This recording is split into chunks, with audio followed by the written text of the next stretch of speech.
The story kind of, all in all, stays very true to the original movie. It stays very true, like the young people who go away to the woods to fight back and start launching these attacks in on the big army and stuff like that.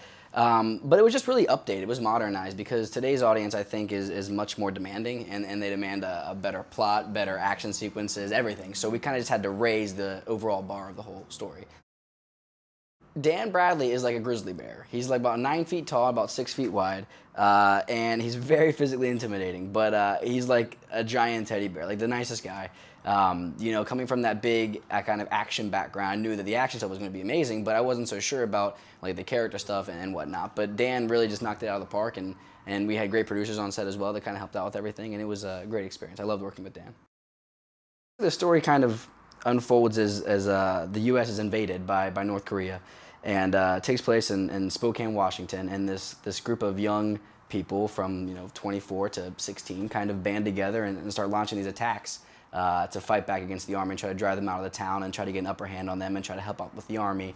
And eventually they link up with some actually army guys, and they kind of together sort of start taking down the army inside of Spokane. It's very, very epic, a lot of action. It's very kind of cool, like guerrilla war tactics and whatnot. It's cool just to see a small group of young people just fighting against something so much bigger than them. We actually had some real-life boot camp training that we did for the movie. They brought us out to the desert, basically, and took us to this place called the Kill Village, which is this little kind of makeshift town they'd set up.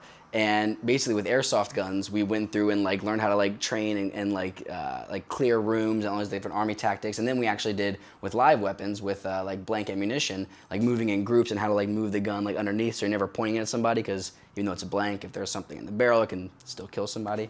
But yeah, it's very, very cool. You felt very badass and epic, and we wore like fatigues, and we ate like Marine MREs the entire time. It was a pretty cool experience.